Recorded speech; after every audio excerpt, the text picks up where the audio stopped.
A man is pinned to the ground. A veteran is held without charges. A mother of a U.S. Marine sits in detention. Something doesn't feel right. Not loud, not dramatic. Just quietly wrong. It begins with a question that hangs in the air longer than expected. A question that forces you to stop scrolling, stop arguing, and simply watch. Because once you see what unfolds, it becomes difficult to look away. This isn't about politics in the way people usually argue about politics. It isn't about parties, slogans, or cheering for one side over another. This is about moments caught. On camera, words spoken under oath, and people whose lives changed in seconds, often without warning. In a congressional hearing, lawmakers asked a simple request: can we play the video? That question opened a door many were not prepared to walk through. The video shows federal agents pinning a man to the ground. It shows repeated strikes to his head and neck. It shows him being placed into an unmarked vehicle. What it does not clearly show is what the official statement later claimed: an assault on officers. The man in the video was identified as Narciso Barono. He is the father of 3 Marines, 2 currently serving, 1 a veteran. For decades he worked as a landscaper, no criminal record, no history of violence. 30 years in the country. After the video circulated, officials released a statement saying he had swung a weed whacker at an agent's face. But footage reviewed by journalists showed something different. It showed him running with the tool. It did not show the alleged strike. That gap between what is said and what is seen is where the story lives.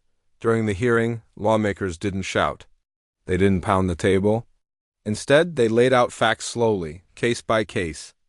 Allowing the weight of each story to speak for itself, they began with numbers. According to data cited during the hearing, around 70% of people arrested in recent immigration enforcement actions had no criminal record. That statistic alone changes the conversation. If enforcement is focused on the worst of the worst, why are most people arrested not criminals at all? Then came names, faces, families. One of those names was Donna Hughes Brown. She is an Irish citizen and a lawful permanent resident. She lived in the United States for nearly 50 years. She is married to an American. She is the mother of a U.S. Marine. She worked, paid taxes, and built a life. Her detention began after she returned from Ireland. Her offense? 2 bad checks written more than 10 years ago, totaling less than $80. No violence, no recent crime. No threat to public safety, yet she was placed in detention. Her husband, Jim Brown, spoke publicly about the shock and confusion. He said he supported stronger enforcement against criminals. He believed that promise. What he did not expect was to see his wife taken into custody for something so minor, so old, and so disconnected from any danger. In a recorded interview shown during the hearing, his frustration was clear, not angry, not reckless, but heavy with disbelief. He described their life of service, their work helping others, and the pain of watching someone he loves treated as a threat. Then lawmakers moved to another case. George Rhee, a U.S. citizen, an Army veteran who served in Iraq, on his way to work. He approached an immigration checkpoint. He was pulled over. Officers broke his car window. He was pepper sprayed. He was dragged out of the vehicle.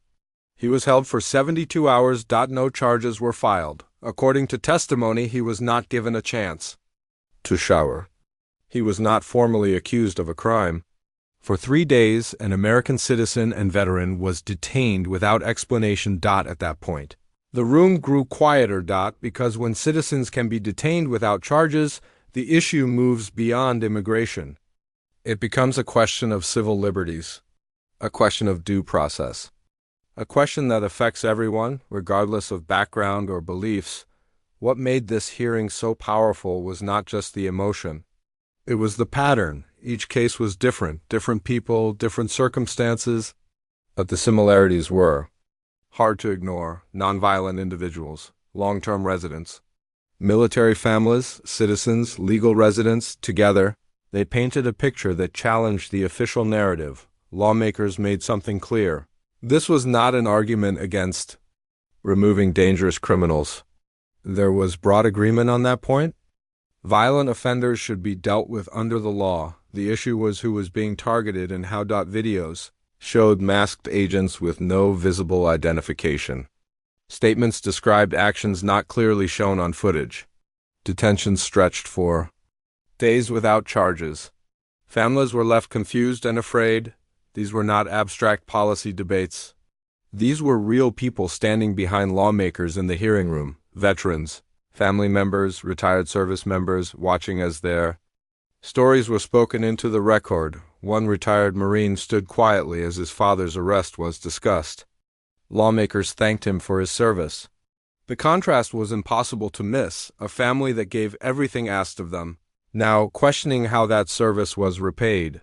Throughout the hearing, officials from enforcement agencies repeated a familiar phrase: "We are targeting dangerous criminals," but lawmakers responded with evidence, data, videos, testimony. When statements conflict with visible facts, oversight is not optional. It is necessary. Immigration enforcement carries broad authority, but it is not unlimited. Legal residents have rights.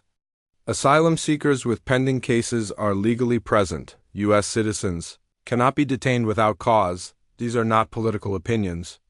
They are legal standards. The hearing did not end with shouting or dramatic conclusions.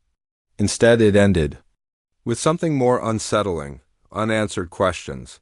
Why were resources diverted away from issues like child exploitation and trafficking, only to focus on nonviolent immigration cases? Why were individuals with deep ties to the country prioritized over those with serious criminal histories? Why did video evidence not fully support official claims? Oversight exists for moments like this, not to score points, not to create headlines, but to ensure power is exercised responsibly. What viewers saw was not chaos. It was structure, not outrage, but concern. Not accusations, but documented contradictions, and that is what makes it hard to dismiss, because once you move past the talking points, what remains are images: a man pinned to the ground, a veteran behind glass, a wife in detention over decades-old paperwork. This is the part of the story that lingers, not because it tells people what to think, but because it forces them to look. Public safety and constitutional rights are not opposites. They are meant to exist together.